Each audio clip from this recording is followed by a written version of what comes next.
and I've got lots of pictures to prove it. But I learned that the school was being really negatively affected by the crypto mine that moved next door, and the local unit of government, the electric facility, and the company that owns the crypto mines were not being very helpful in the situation. So we showed up to the next planning meeting for their township in Dafter Township, and we found a packed room full of people of all persuasions. There were young people, there were old people, there were conservatives, there were liberals, you name it, they were there. But despite their differences, they were pretty unified in their care and concern for that school and their local environment and the region that they're living in. That's when we realized that something needed to happen before more communities were faced with these big issues and very little to go on. Our community shouldn't have to figure this stuff out after there's already a facility in their town. So we realized that we need to put together a coalition, and so this coalition that we're all a part of tonight was born out of that realization.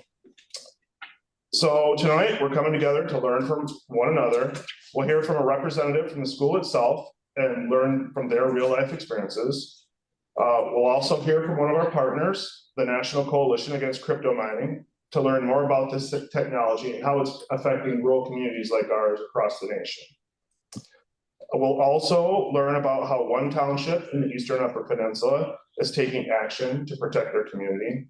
And finally, the Sierra Club will join us and help us understand the whole Michigan landscape and what may or may not be being done in Lansing in the state legislature. But now I'd like to start at that beginning and welcome Susie Schlehuber, the superintendent of Lake Superior Academy, to share their story. Susie, are you with us? I am with you, Calvin. Thank you for inviting me. How is can everybody hear me okay? Anything we need to adjust before I start? Thank you, good, Susie. Sounds wonderful. Good. I'll start by saying thank you for inviting me. It's been a nightmare. It's overwhelming for me as a school leader. It's overwhelming for our teachers and our staff, and it's very overwhelming for our parents. And so to have people support is very encouraging. First, I'll tell you just a little bit about the school. We are a Montessori K-5 public school academy, no tuition. Anybody who comes for free. We follow all the rules of a public school. 33% of our student population is enrolled in the special education program, and we are thrilled that we can meet their needs in our alternate form of education. We opened in 2016, and Montessori has a certain amount of environmental focus, but we took it a step further. We've been certified by the Department of Eagle as a green school for the last 3 years. In order to reach that certification, you have to have at least 15 nature-based activities regarding conservation, gardening, recycling. You have to have 15 programs active in your school each year. And so that's how we receive that certification. And so our children are outside a lot. Our campus has 10 acres.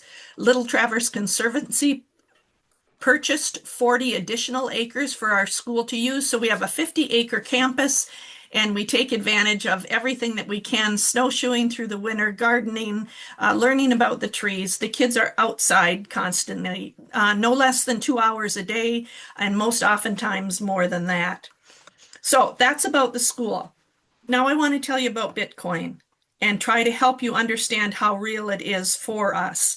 And I divided this into 3 sections because it's so long and so many little details. Just to help me keep it straight, I divided it into 3 parts. Learning about Bitcoin, confronting Bitcoin, and the litigation with Bitcoin. And I'm going to refer to my notes a lot because there's a lot of dates and I don't want to get them mixed up and give you any bad information. So first, learning about Bitcoin. We had no idea. This property had been for sale across the street from us for years. We wanted to purchase it. We couldn't afford the property, but we were wondering who's going to come in? What are we going to get next door? And we had no idea until Cloverland Electric Company contacted our school and said, can we have a variance or when you go on somebody else's property. I can't think of the word right now, but we need to tap into your electricity so we can offer three-phase electric to this new neighbor you're going to have.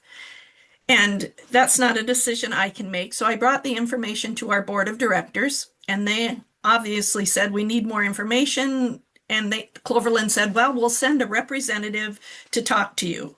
So on November 18th of 2024, Cloverland Electric sent a representative to our board meeting to request formally that they could come on our property and tap into the electrical. And the board had many questions for them, and they had no answers for us. They did not know who the company was going to be. They weren't sure who it was. They didn't really have a whole lot of information on the company. And based on that, they left giving us no additional information that we didn't end up having more information than we had at the beginning. And so the board in the days ahead decided not to agree to it just because too much was veiled. And so Cloverland went through another way, got the electricity out, and then I'm going to move into stage 2, which is confronting the Bitcoin, because on February 12th, they opened up and we knew what they were. The noise was horrible. We measured it. It was between 65, 75, sometimes closer to 80 decibels. We couldn't believe it. I got a letter out to our parents that same day and said, I am so sorry about this. We didn't know this was coming. We don't know what we can do, but please trust us that we're going to fight to stop this because it just is horrible. And so at that same day, it was on February 12th, I reached out to the township, to Bob Brown, and said, holy cats, what's going on with this? Have you heard this noise?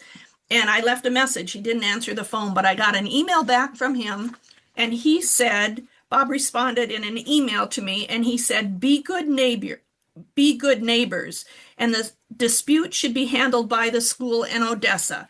They got the right permits, so we really should stay out of this. And it was really odd, but we thought, all right, we'll try to make good neighbors. So we reached out to Odessa. That in itself was an eye-opener. We couldn't find the company who owned the company. We found another company. One was in Florida, another one was out west, another one was on the East Coast.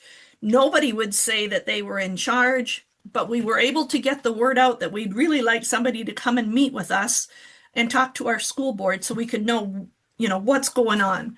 And so on February 24th, Odessa sent 2 reps to our school board meeting, and they were really friendly. It was a very nice back and forth until they said there are studies to show this isn't going to cause any problems. And one of our board members, Justin Fountain, said, can you share these studies with us? Because we'd be really interested in seeing them. And he said, well, just Google them. And Justin said, no, I want to see the studies. And at that point, the Odessa rep turned and he said, if you didn't trust me and what I'm going to say, why did you invite me to your meeting? And at that point, all negotiations were done. We left on a fine note. They said, we're going to put up a fence. You don't have to worry about this. We don't want it to bother you. We want to protect your students. We're going to work on a plan and we're going to get a fence up. So that was on February 24th. So let's go to March. No word. We reached out, nothing. April, nothing. We're still between 70 and 80 decibels. We're keeping our kids inside more. We're closing all our windows because it comes right into the classrooms. I have a video and I don't know if you can hear this or not. Calvin, is it okay if I try to play it or would you rather I didn't? I think there might have been someone trying to share the screen to play it. Audrey, do we have that figured out? Yeah, give us just one Yep, second. we'll pull it up. Okay. And I don't know if you have the one, do you have the one that shows 74 decibels? I sent them both videos that you sent. Okay, I hope I sent you the right ones. Okay. Okay. It's just one quick second to pull it up.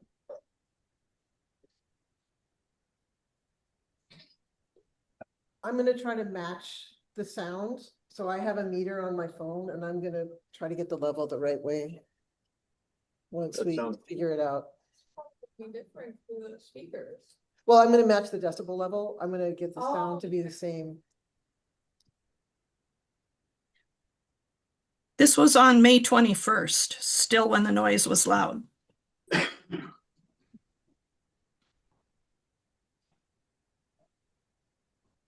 There's 122 people on the call. Wow. Do we need to move forward until you have the video pulled up? I have it. Okay, We're doing our best. Here. aren't we all?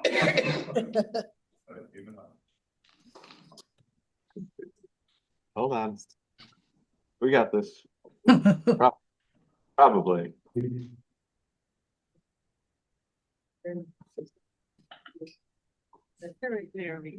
Like this. You go there. And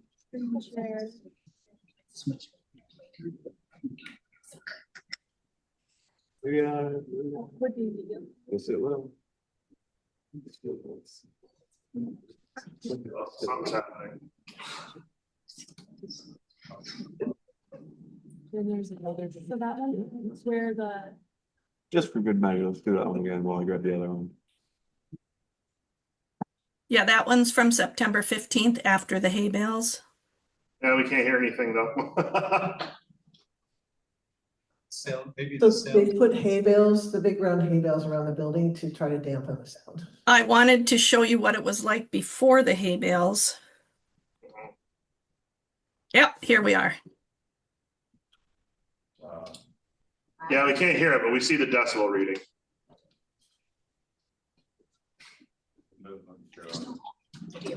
Yeah. Yeah, we couldn't hear it, but we saw the decibel level. Okay, And Susie, just to be clear, where was that reading taken? Was it out by the road? no, if you see here, let me see if you can I just hear looked this, up just the- a second. Just to let you, when they were really loud, that was 50 decibels, just to let you know how loud things are. No, no sounds coming through, Susie, sorry. Oh, that's too bad. Okay, so anyway, that was 70 to 80 decibels it ran, and that was taken, if you watch on that video, I laid the sound meter down on the sidewalk in front of the school. That wasn't even at the edge of our property. And the decibel reading should go, you can take them from the middle of the road at the dotted, the white line in the middle. That's where you can take a reading and right at the edge of your property. And that decibel from 70 to 80 wasn't even, it was on our sidewalk of our school, right where you enter into the school. And so that stayed that way until May. And every month, well, probably more than once, we reached out to them and said, what about this fence? And they said, we have a group, we're working on it. We'll get back with you. We researched fences on our own. We said, we have lots of ideas. We have local contractors who are willing to help. Nope, they didn't want any of that. They have a group that's planning it and they'll let us know. So by May 25th, nothing had been done, no more response. So we reached out and asked to meet with the Dafter Township. And then on June 5th, that's the meeting we had with Dafter Township that Calvin told you about. It was a packed crowd. The community was great, a standing room only. And 2 representatives from Odessa were there. We got no more information than we had before. They said, they closed the meeting by saying, we're going to have a planning committee get together and 60 days from now, we'll tell you what we came up with. Exactly what they told us in February, and this is on June 5th. And we had looked up in the Dafter ordinance, they didn't have anything for Bitcoin, but what they did have, I'll read you. It says the noise generated by windmills shall not be greater than 50 decibels at any neighboring dwelling. Signed agreements from all property owners with 500 feet are needed. And yet they wouldn't do anything with us being between 70 and 80 decibels in an outdoor elementary school. And so at that point, after that meeting, we reached out to our attorney, to an attorney in Marquette that we heard had dealt with similar cases, not Bitcoin, but land and township issues.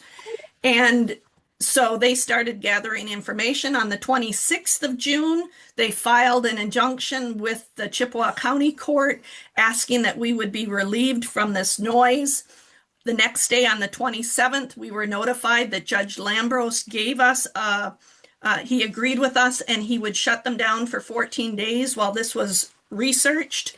And then on June 30th, all of a sudden, these tractor loads of hay bales started coming in, one after two. And the guy came over to our property, was very rude, very condescending.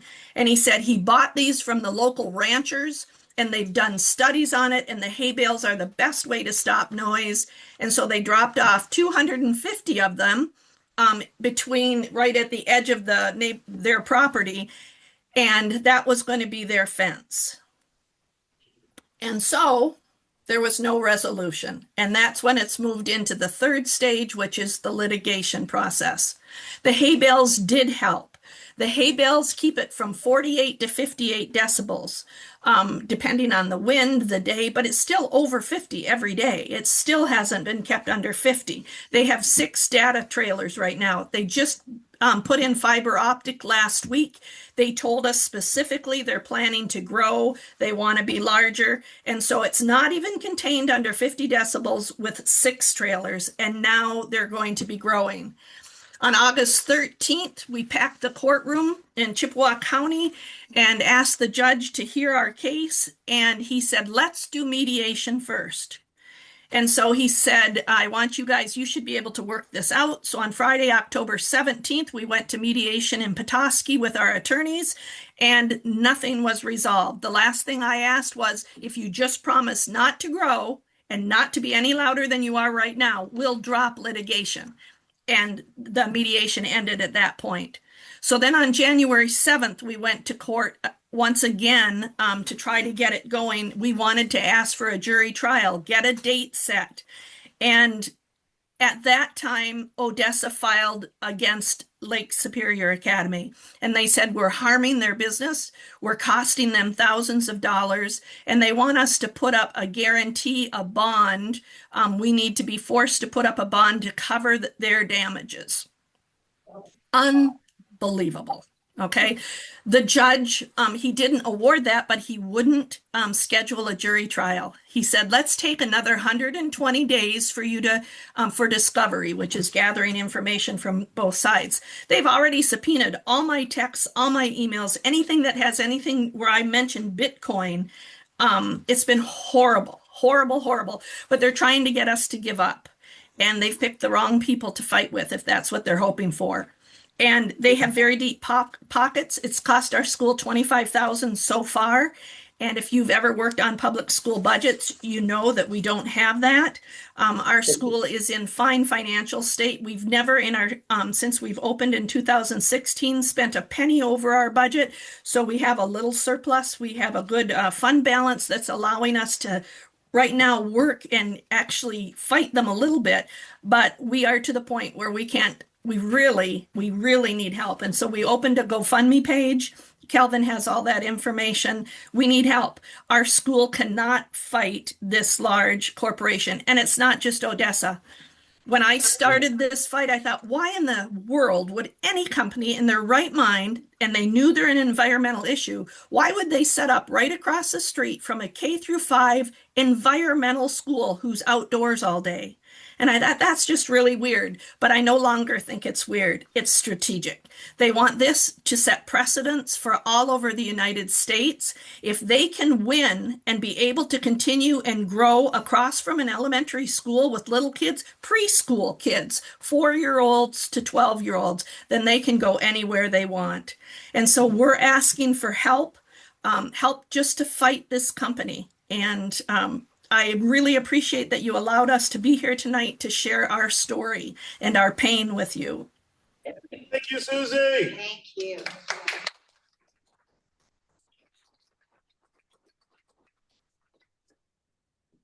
So much, Susie, you're getting a lot of love in the chat. Kelvin, thank you. Oh, okay. Thank you so much, Susie. You're getting so much love in the chat. We're here for you all the way from the Western UP the first congressional district has your back. We have Dr. Township's back. Kelvin or Susie, please put your GoFundMe in the chat. We will make sure we circulate that. We do not want you guys to go bankrupt over this. With all that being said, I really want to say, hearing that story from Dr. Township is actually part of the reason that we formed the coalition, which we are calling the Alliance for Responsible Development. The Northern Michigan Alliance for Responsible Development. We voted on this name because it represents communities across the 1st Congressional District, and we are people from Lower Northern and the Upper Peninsula who want a fair future for a long life here in the UP and Lower Northern. We are now going to hear from Jackie Sawicki with the National Coalition Against Crypto. They have reached out and we learned that she has a personal story related to crypto mining as well. And we are so lucky to share this space with her and to organize alongside her. We wanted to share this amazing presentation we have. So take it away, Jackie. Hi, everyone. Can y'all hear me okay? Yeah. Everybody okay? My name is Jackie Sawicki. I was originally born and raised in Texas, which is #1 in Bitcoin mining. Georgia's a close second behind us. But I have been an environmentalist my whole life. My mom was my Girl Scout troop leader. We went, camping in all the Texas parks. And so when I originally found out about Bitcoin and Bitcoin mining, and I found out its ecological impacts, I was immediately like virulently anti-crypto mining because it's so bad, and I'll get into all that. But then I found out through a live Facebook feed that my county that I was living in at the time, Navarro County, Corsicana, Texas, made a big surprise announcement that the world's largest Bitcoin mine was going to be built there. And in real time, immediately, the chat just started going, are you kidding me? This is terrible. We have awful roads. The infrastructure's bad. And this is what you're going to bring the county. So that during the live stream, I said, if somebody starts a petition or a group, let me know. I want in. This is going to be really, really bad. Navarro County was an indigent county, lots of senior folks, lots of single moms, lots of poverty. And so I literally lost sleep that weekend. The next Monday, nobody had done anything. So I said, I'll do it. So I started the Concerned Citizens of Navarro County.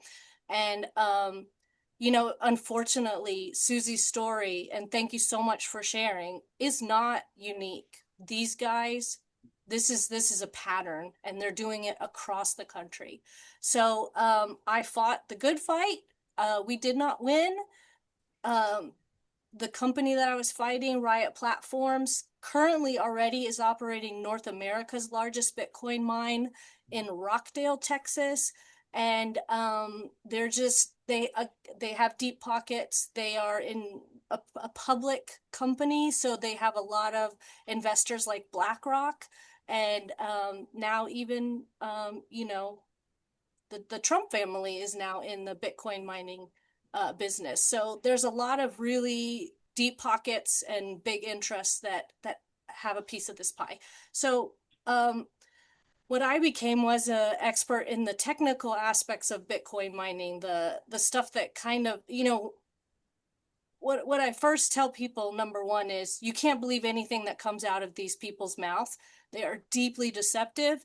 Everything that they say is twisted to sound more legitimate and fancy than it really is. So, even calling it Bitcoin mining is deceptive because people go, mining like hard hat and pick? No. So my presentation is about what actually Bitcoin mining is, and we're going to talk a little bit about AI because it's very similar. But I do know a lot more about Bitcoin mining than AI, but they're like the two sides of an evil coin. So I'm going to start the presentation. Share my screen, this one. So we are going to, can I hide this? Talk about what Bitcoin mining and AI is, who these guys in this industry are, why they're starting to invade your state, Michigan, and what you can do to stop them. So what's Bitcoin mining and AI? We are using data centers right now with this incredible technological advances. I can speak to you from New York State right now. And so traditional data centers actually strive towards efficiency and they have standards. So we're not talking about regular data centers. We are talking about extremely purposefully consumptive technology that is just hoovering up unfathomable amounts of data, of water, data, and electricity, and land as well. So when we talk about Bitcoin mining, we're talking about the proof of work algorithm. Proof of work is the oldest, Bitcoin is the oldest and largest cryptocurrency that still uses proof of work, but also stable coins like that the president has and that a lot are being presented, and Dogecoin, which y'all might have heard of.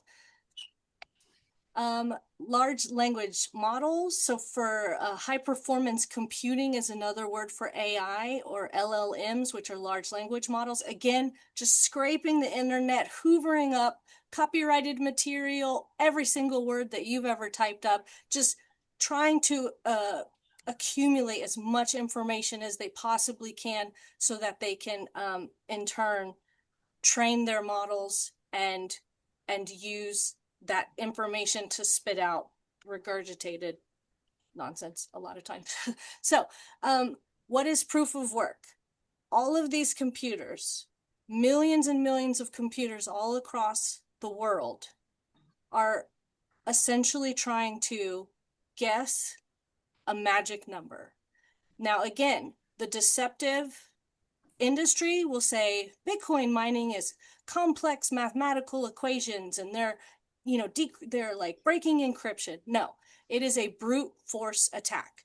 Millions of computers all over the world are guessing and throwing away trillions of numbers per second, hoping to hit the magic lottery number. It is purposefully redundant and it's purposefully consumptive. So all of these computers are all trying to guess the same number. It is, I really can't stress how stupid it is instead of centralized. So when you hear decentralized, this is what they mean. They mean whole millions and millions of computers all trying to break the same code. And large language models, like I said, the consumption, the energy consumption is the training, which they're constant. That's why, they put out ChatGPT 1, 2, 3, 4, 5. It's because they're constantly training and then putting out the newest product. So I hope that makes sense. Bitcoin mining uses about I think it's 2.4 now of all US energy, and data centers use 4.4%. It doesn't sound like a lot, but it's actually a huge amount, especially for Bitcoin mining, because most Americans, I usually like to say, how many of y'all actually have, bought or used Bitcoin? It's tiny, tiny, tiny little handful of people are using the same amount of energy that the traditional financial industry uses across the world. So servicing billions of people versus a handful of people. Proof of work. So I'm going to get a little in the weeds, but again, this is why it's so, the energy is like nothing else ever created in the history of mankind. So there's a couple things about Bitcoin that they say is special. And one of them is that it's hard money. There's only ever going to be 21 million Bitcoin ever. And the way that they keep that 21st million Bitcoin off into the future is with difficulty level. But let me go back 1 second. So what is Bitcoin mining? Those computers, millions and millions, guessing, thrown away. And then one of them somewhere in the world hits that magic number. The Bitcoin miner that guessed that correct number is then allowed to add a transaction to the blockchain. And all you need to know about the blockchain is it is it's a spreadsheet essentially that only can have transactions added to it. It cannot have anything reversed. There's no customer service. If you do something wrong, you're out of luck. So every 10 minutes somewhere around the world, one of those computers guess the right number. They get to add a transaction, a block of transactions to the blockchain. They get to add that, transaction into the spreadsheet. And then in return, they get about 4 Bitcoin right now. So that is how new Bitcoins are made or minted. Again, nothing is actually being made or minted. It's all in the cloud. It's all not actually physical. So one of the ways in which they keep that 10 minutes, but also keep the 21st Bitcoin from way off into the future, from it not just being done already, is ratcheting up that difficulty level to maintain that approximate 10-minute transaction. So that's one way. And then every couple of years, there's what's called the halving. And the halving is where I think back in the day, you'd get 99 Bitcoin for getting to guess the number and adding a transaction. And then it got cut in half 50, and then got cut in half 25, and then. So they ratchet up the difficulty level. And so anytime, you think, oh, we'll just add a whole bunch of new computers and then it'll guess faster. But that's the difficulty level. So even though more and more and more computers have been added to the blockchain, that 10 minutes stays pretty consistent. And so they make the encryption harder to guess. I hope that makes sense. And this graph on the right-hand side is data center power demand. So the difficulty level, you can essentially just see that almost vertical line as power consumed, energy wasted. So proof of work, the computers used to guess and throw away numbers are called ASICs, application specific integrated circuits. These computers can do one thing and one thing only: guess and throw away numbers for the proof of work algorithm. They cannot be repurposed to, use for home purposes. They are driven into the ground. They are run as hard as possible, and then they are thrown away. This industry has created mountains and mountains of e-waste, because not only do they run them really hard and then they get broken and they die and they throw them, there's nothing you could do with them, but they're also constantly upgrading their fleets once computers become more efficient. And what they mean by efficient is, these old computers back in the day, they would just use one house worth of energy a day. The newer, more efficient computers can use about 3.5 times the amount of energy an average Texas home uses. So again, the manipulation, the twisting of language, it's not more efficient like it uses less energy. It's more efficient as in it can guess more numbers faster. And same thing with high performance computing or AI. Most of them are using these specific, most of them are not GPUs, most are not general purpose computers, most of them are specifically for this algorithm, that training model, that sort of thing. The industry, as you've already heard from Susie, they are not a nice group of people. In Texas, we had a pretty significant power failure on the grid, and it hasn't ever been definitively proven, but we have a lot of data to suggest that maybe Bitcoin mining possibly was, but it was also very bad weather. But in Texas, I'm not sure about Michigan, but they have a lot of incentives. So they are paid to shut down, and then they're paid to promise to shut down. And a lot of these companies get deeply discounted energy contracts, kilowatt hour rates that you and I could only dream of. We're talking 2.5 cents a kilowatt hour for a decade.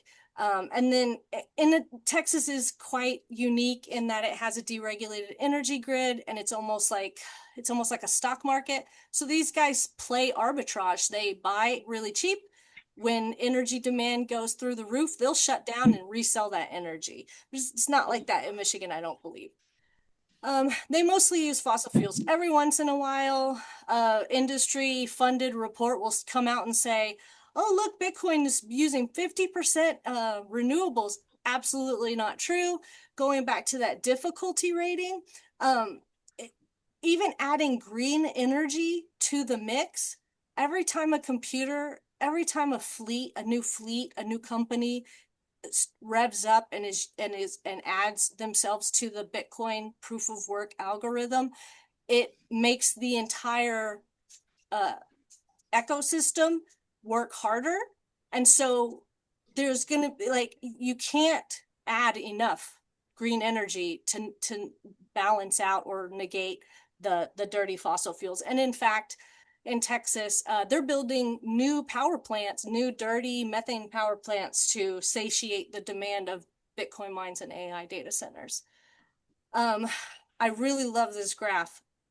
Again, there's not enough land on the planet to power data centers and Bitcoin mines with renewables, with wind or solar, because again of the purposefully consumptive nature. They will burn every last piece of coal if they could to keep guessing and throwing away numbers.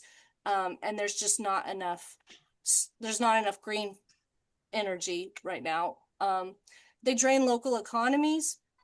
So not only do they drive up energy costs and deplete water resources, but they also pass a lot of the infrastructure costs onto ratepayers and consumers because, like, Susie was saying, they have to get onto the grid. A lot of times their demand will then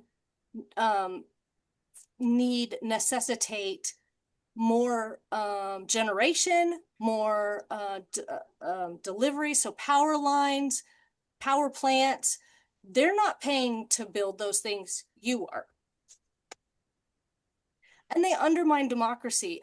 As Susie has, again, experienced, and I've experienced personally, these people come in and they do everything in their power, number one, to keep it a secret as long as possible. And they use, I think I'll talk about that in a second, but they also ingratiate themselves with local governments. But they feed them, the first thing they do is go to the Chamber of Commerce, and they make themselves very, very friendly with those guys. They give a lot of money to local charities and stuff as reputation laundering. And then, they say stuff like, oh, we're going to bring jobs and all that stuff. And so you look like a crazy person saying, no, this is going to be terrible.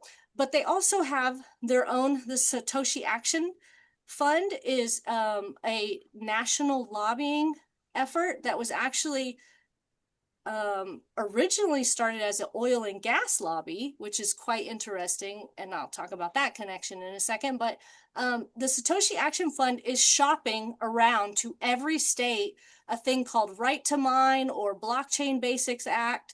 It's essentially completely negates local governments and local people from deciding what kind of businesses they want. And they say you can't discriminate against Bitcoin mines. So at the state level, these bills say you can't say a Bitcoin miner, you can't make any ordinances that would say noise pollution, that kind of stuff.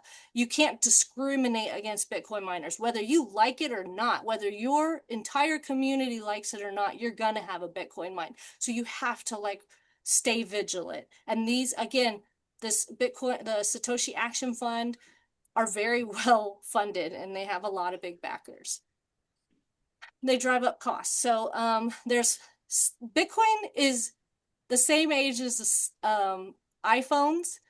It's 17 years old, and we have lots of data on this, and they will still look you in the face and say, that's not true. We use so much energy, we actually drive down costs. And it's just patently false. We know for a fact wherever these places set up shop, they drive up everyone's energy costs, and we have lots of hard data on it. This is a great graph that I love showing. It is from Riot Platforms, the company I was fighting in Texas.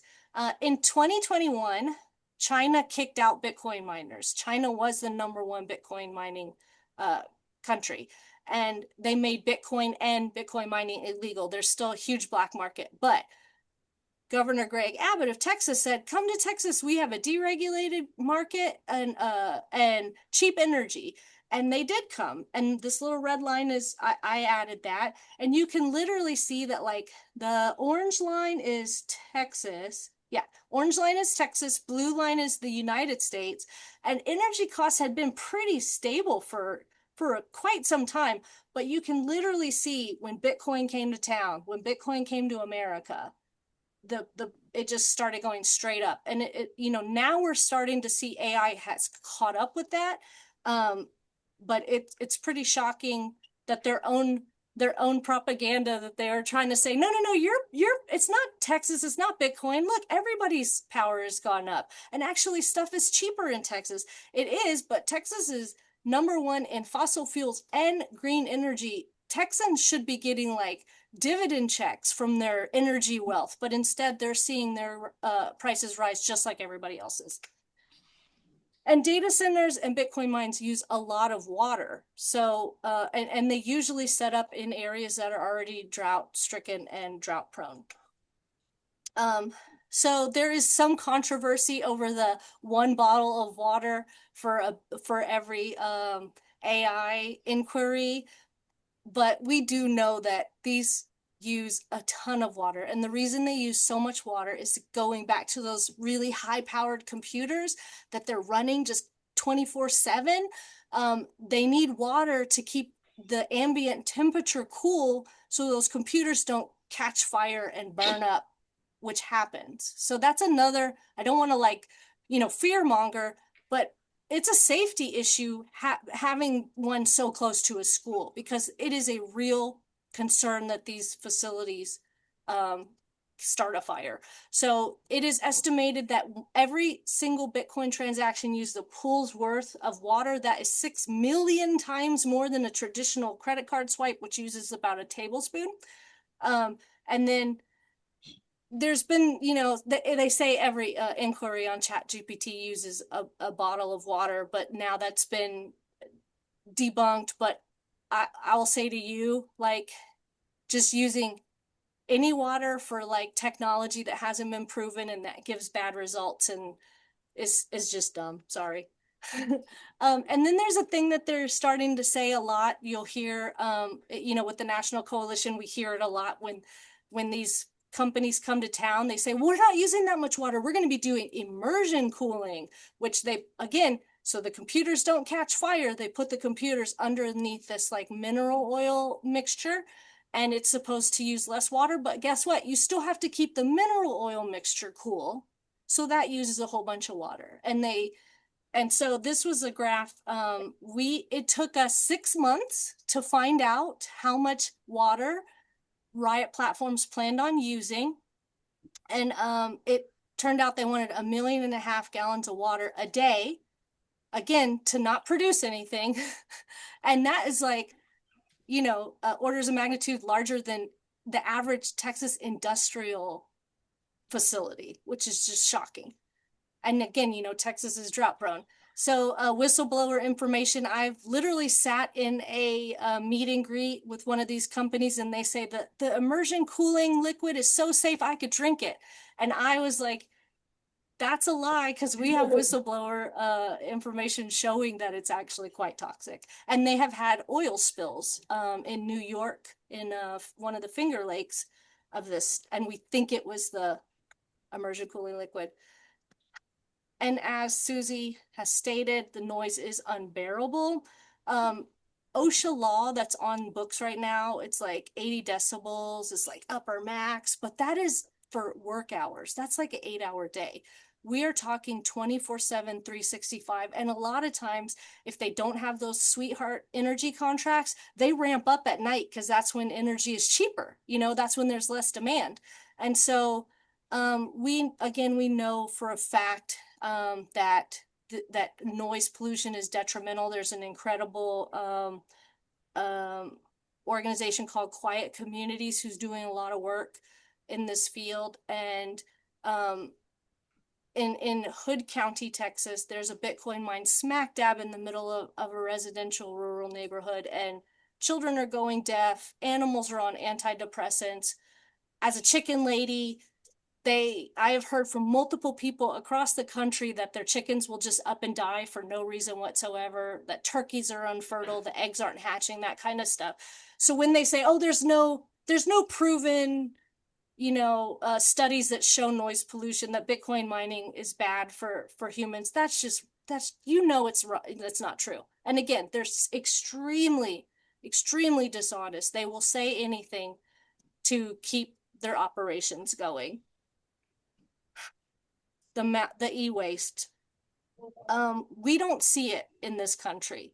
All of our trash gets shipped overseas, but we are contaminating other people's water and other people's land, and they will like mine these machines for the precious metals, and people are giving themselves cancer and stuff in order to make a living from our trash. So in the 6th mass extinction event, in the climate chaos, we should be extraordinarily discerning about our waste, about our consumption of energy, about our consumption of water.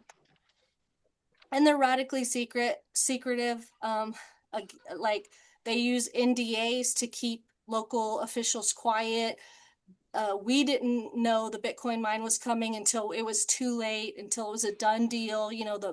We had uncovered records. We did records requests monthly in Texas, and they actually said, if we ask for tax abatements, will this have to be made public? And they said, yes, there'll have to be an announcement in the paper. And they go, okay, we'll ask later on. So we had proof positive. They did not want the public to know that this was happening.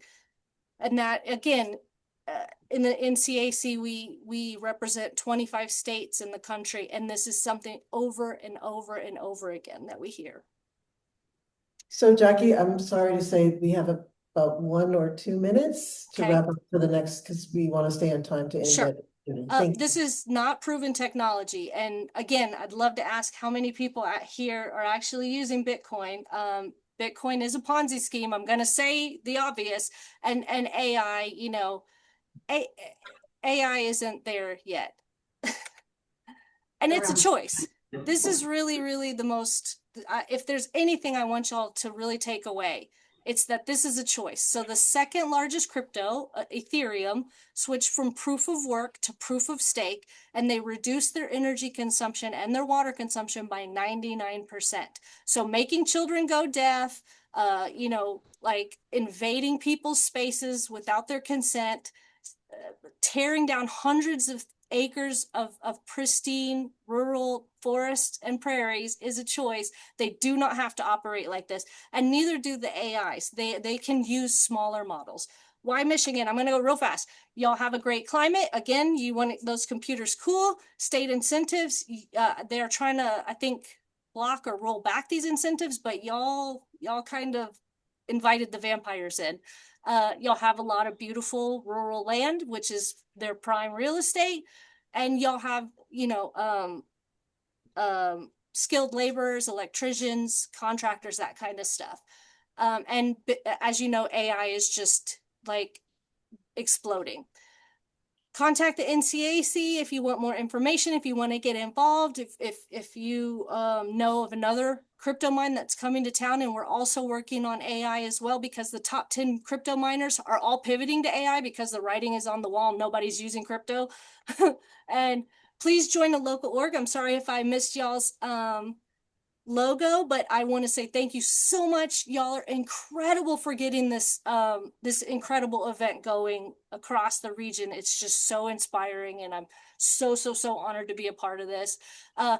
Enact local ordinances if you can. Some states don't have this ability, some do, but we can help you. Again, the National Coalition has ordinance model language that we can help you submit to your local governments, and other Other localities have taken this route and been successful.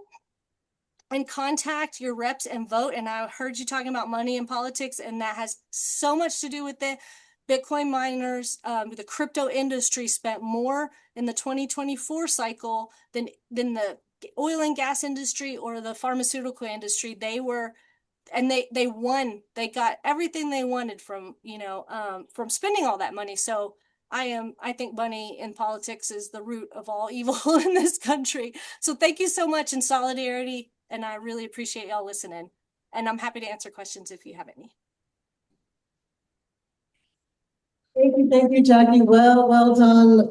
There is just so much to say. I really am sorry. I had to cut you off, and that was a really powerful and thoughtful, clear presentation on a really confusing topic. And speaking of those local ordinances, we're going to turn now to Sean Merritt, who is chair of the Planning Commission for Clark Township over in the Eastern Upper Peninsula. And Sean is going to talk about what they did to pass local ordinances, local rules in their township to address the Bitcoin mine. Thank you, Sean. Thank you. Can you hear me? Yes, sir. Okay, perfect. So just some history on this. It was June 7th, I believe, of just last year, 2025. And I heard from my wife about Christy Ator about this situation in Dafter. And I was like, oh, come on, what are you talking about? Like I just thought it was, I mean, I was like, well, I mean, I hadn't really heard about, I mean, I knew what crypto mining was, but I hadn't heard about what was happening in Dafter. And I also had not really heard much about the water usage and the consumption from hyperscale data centers. And I'm a business consultant, and I use ChatGPT quite a bit actually, and I find it quite useful personally for my business perspective. So I actually asked ChatGPT, like, how bad are these data mine, and how bad are these data centers and AI use of power? And it gave me a pretty fair representation of how bad it was. And so based on that, that was Saturday when I heard about that. And so I did a bit of research on this and realized that, yeah, we absolutely, and then I saw the video that you all saw. Well, you weren't able to hear it, but I actually saw the video and I heard the noise that was coming up at the school there from the crypto mine across the street. And I just said, yeah, that's nothing we want in Clark Township. It's absolutely not consistent with our rural community. And so I worked to put together a draft and ordinance that, and it just so happened that our planning commission meeting was on Tuesday. So I heard about this on Saturday. I did some research on it, and then actually started to draft an ordinance against crypto mining and also large scale hyperscale data centers in Clark Township, and was able to present that on Tuesday, and then also started talking to the township supervisor about this issue, and worked with him to improve the ordinance. And so we passed it on Tuesday night. The Planning Commission agreed, and we're just an advisory board. Planning commissions are just give advice to the township, the board. And so we recommended they put this ordinance in place. And then there was some work between that Tuesday and then the following week was the township board meeting. And our township supervisor, they didn't feel like they had enough time to really educate everybody on all the issues associated with what we were putting in the ordinance and what we were trying to do. But he actually made a recommendation that they make a moratorium for a year so we could further study the issue. And they did pass that moratorium. So, from our perspective, we kind of became aware of this on a Saturday, And, I don't even know what that would be, 10, 11 days later, we had a moratorium in our township for crypto mining and for data center operations. So and now what I would say is that, of course, this hasn't been challenged, by anybody. I mean, it was clearly, and from my perspective, I'll see if I can share this with you. From my perspective, I don't know, can you see that? I think you should be able to see that. Yes, we can see it. Yeah, okay. So, you know, there have been laws passed, I think, both at the state level and nationally, um, that may supersede this. But it was absolutely just a NIMBY issue for us. It was like, if we can avoid having this in our backyard, we wanted to at least have an ordinance on the books so that if somebody was coming to town and they were looking at if they were looking at our community, they would see that we already had an ordinance and they would know they would be up for a legal fight. And then therefore they would perhaps just decide to go somewhere else. So I don't think we're going to stop we're not going to step in the way or slow this down. But it really is about trying to make sure that we have a voice. So, I'm happy to share. So we drafted this. The ordinance itself has not been passed yet because they put the moratorium in place. But we're going to have to work on improving this now, and getting it in front of the township board and getting something done. So the approach that we took basically was to say that, we basically said the purpose and intent. We basically laid out most of what we just heard, uh, about the downside of all of this. The main thing from my perspective, from a planning commission perspective, and also a user of ChatGPT and AI, is that, we wanted to slow it down so we at least had a voice, and had some ability to negotiate with somebody, if they were planning to come to our community. So we basically laid out all of these reasons why these are not a great thing for our community, and we just basically ended by saying, um, you know, Clark Township seeks to prioritize land use that contribute to community resilience, economic diversity, quality of life, and environmental sustainability. And, crypto mining for sure does not do any of that. And then data centers also are less bad, but the main issue for us is that they just don't provide any employment. In Clark Township, we actually have uh, a mine. They're a rock mine, and they've been in play. They've been running limestone. They've been mining limestone for 60 or 80 years, but they're also a major employer in our area, and so there's a benefit to them being here. And the issue with the data centers and certainly the crypto mining is there's no economic benefit. They don't employ anybody. They just consume and consume and consume. So one of the things that we did do, though, and some from advice that we got, was that when you try to ban these outright within a particular township, if you don't make it allowable anywhere, then that doesn't hold up that well in the court. And so what we did do is we set some thresholds, because if there was a university or if there was a school, for example, most of these organizations have data centers, and so we weren't trying to say you couldn't have a data center. We put some restrictions on that, but we basically said was, we are not interested in the hyperscale data centers that are as a standalone primary use.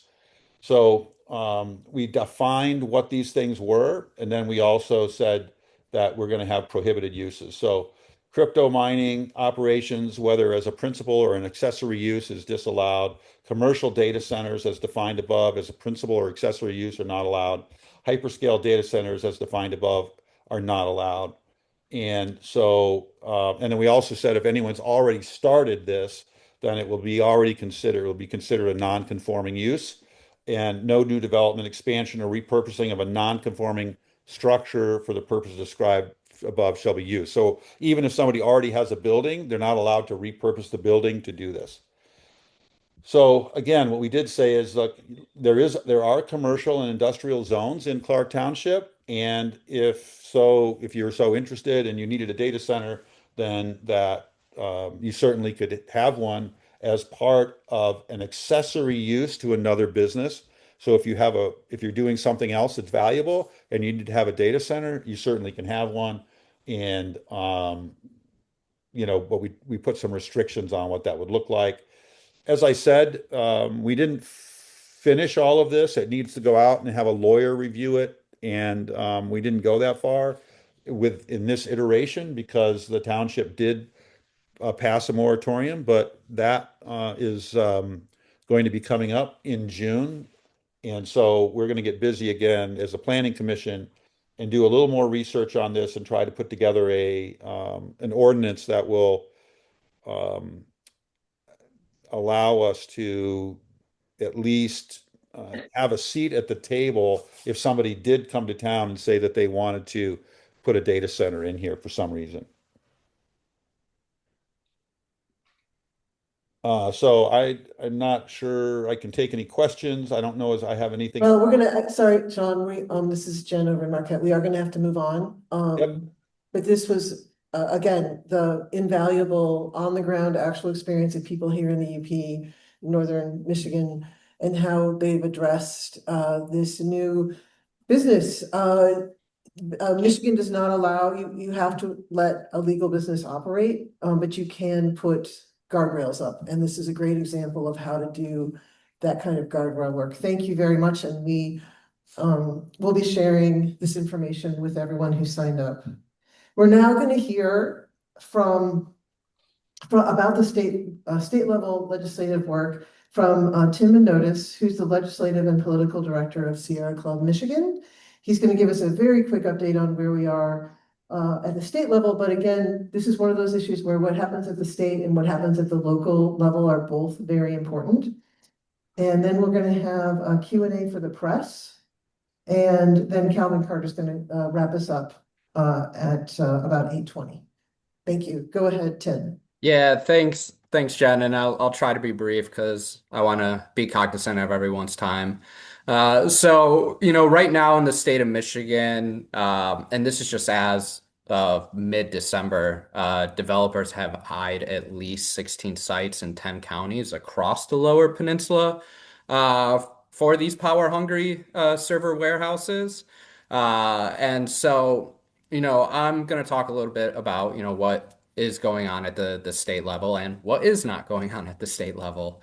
So for those that may not be aware of what really led to this explosion is that back in 2023, the state legislature passed these sales tax and use exemptions for data centers here in the state of Michigan. And that has led to the kind of explosion we are seeing across the state where these projects are coming up.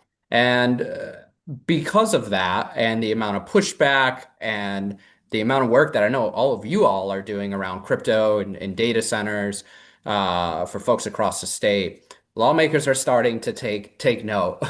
And so there has been some movement recently in terms of legislation coming to fruition at the state level. So right now, in the State House, before kind of the holiday break here, State Representative Dylan Wagella and Democrat and State Representative Jim DeSana, Republican, introduced two pieces of legislation that would repeal the sales and use tax exemptions for data centers. And so that bill has only been introduced. There's been no committee hearings or anything, but that is officially out there to repeal those tax exemptions. Now, there has been some guardrails, being debated, implemented around grid cost shifting, and that has really only happened at the Public Service Commission level. And so the Public Service Commission has approved consumers' energy tariff provisions that around protecting infrastructure costs tied to data centers. There was also the approved DTE special contract for the Saline data center through an ex parte process, which I will say, and I think a lot of us will, and all of us will agree that we are very disappointed by the Public Service Commission's decision to fast track approval of DTE's, heavily redacted special contract through that ex parte process. This is one of the largest new electric loads in Michigan history, that data center. And, with the ex parte process, it denied a contested case. The commission pretty much, outside of one public input hearing, shut the public and advocates out of meaningful opportunity to scrutinize the project that could, again, significantly affect electricity bills, grid reliability, our clean energy commitments. And, while the Public Service Commission did attach some conditions to it, those, are really largely deferred to future proceedings and will only matter if regulators are willing to rigorously enforce them. So there's a lot of critical questions that remain about how DTE in particular will meet Michigan's renewable energy and energy efficiency requirements under this new massive load and new load beyond this that they're expecting. And so taken together, this decision really sets a troubling precedent for transparency and accountability. And so we will continue to engage at the Public Service Commission level and hope you all do as well.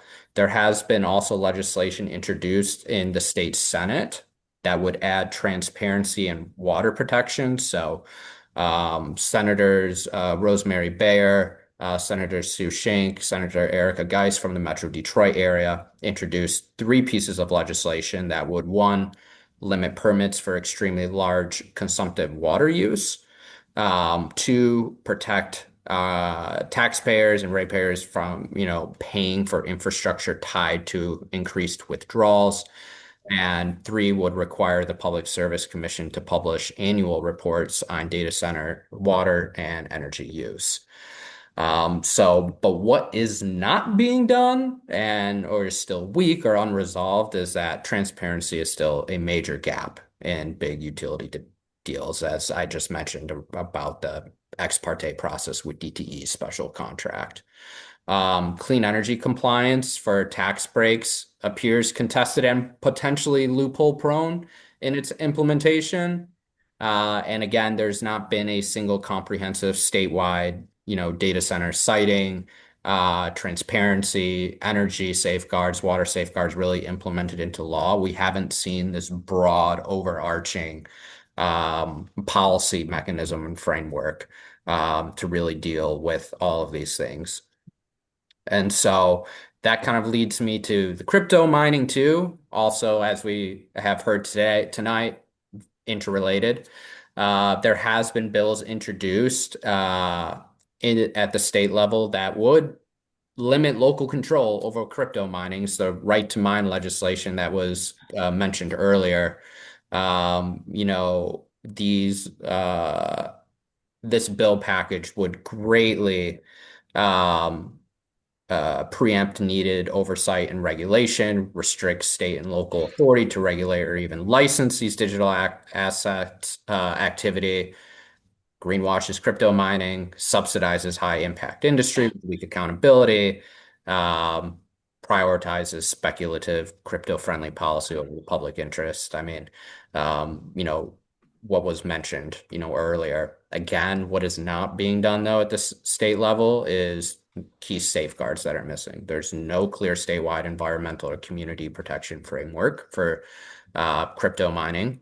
Noise standards, continuous monitoring, reporting, enforceable limits on emissions from on-site generation, again, water use, all of the same issues that, we see with data centers because they're essentially the same thing. And then no clear requirement that, I can confirm for, public interest review. So that's kind of where we are at the lay of the land at the state level. There will be more legislation being put forth here over the next few months, I can imagine. So Absolutely want to keep everyone updated, want people to stay engaged because I think there will be some really important policy frameworks and safeguards being debated. But as was mentioned too, it's not just the state level, as Jen mentioned. It's about what is going on locally. And so, something that was mentioned earlier, like it has been hard to track many of these projects popping up, which seems to be like every week, multiple are announced at the last minute once these projects and agreements are kind of in motion already, when the public finds out. And as was mentioned earlier, a lot of that is because of NDAs and secretive deals being made with local units of governments and the companies. But with a lot of the backlash going on right now, we are starting to see local communities put up moratoriums on data centers. Has happened in Southeast Michigan, where 3 communities have put up moratoriums on data centers. The city of Northville, Springfield Township, Saginaw, actually just the other day, implemented moratoriums for data center projects in their communities. And I think we're gonna start seeing that trend kind of grow at the local level as it continues to ramp up these projects and as they continue to pop up. And so as far as I'm concerned, I know there's, crypto mining at facilities definitely in the Upper Peninsula, but for the most part, these data centers are really located in the Lower Peninsula on a lot of these projects. But I would not,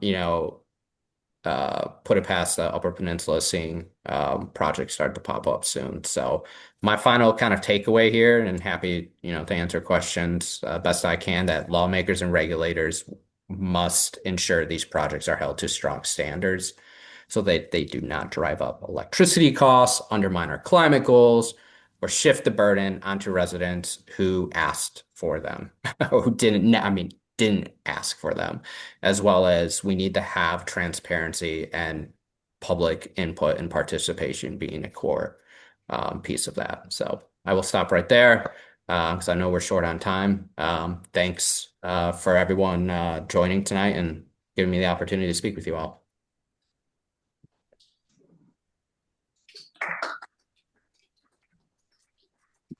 Thank you, Tim. Very, very helpful. So now we do have a member of the press here with us in Marquette. Do you have any questions you would like to ask? Okay, he doesn't. Are there questions from members of the press online or at the other facilities?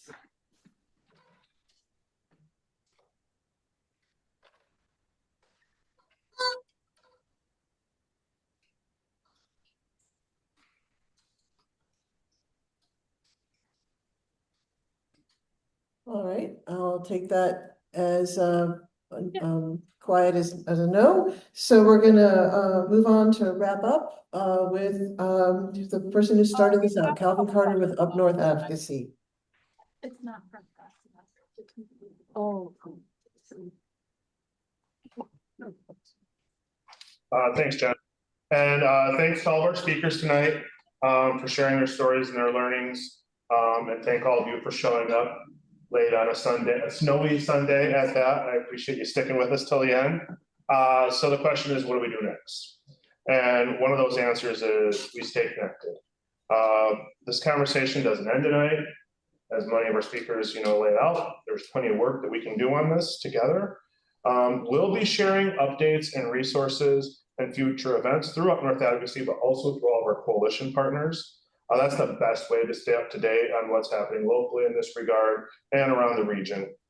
So we're asking, if you haven't already registered, please sign up on the sheets outside or register online so we have your information so we can follow up with you.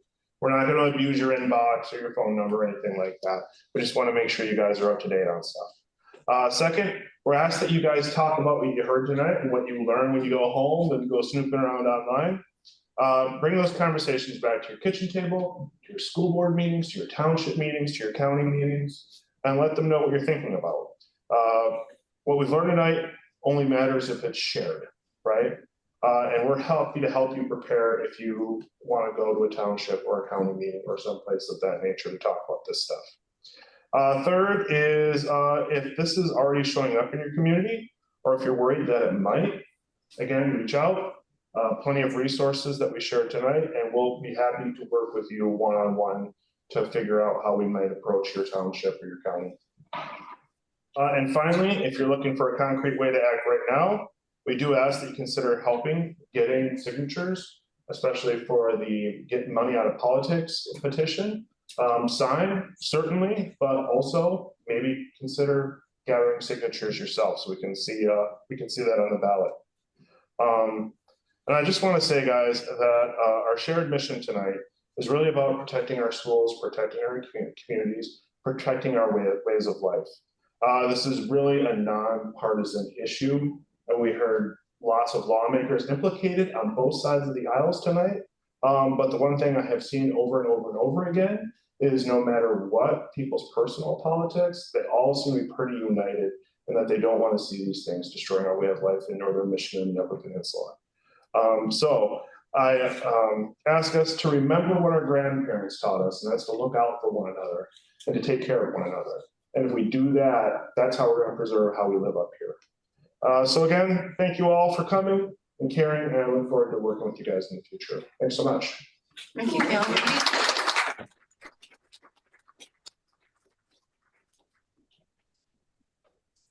Stretch time. Gosh. Yep. Oh, yeah, thank you for reminding us.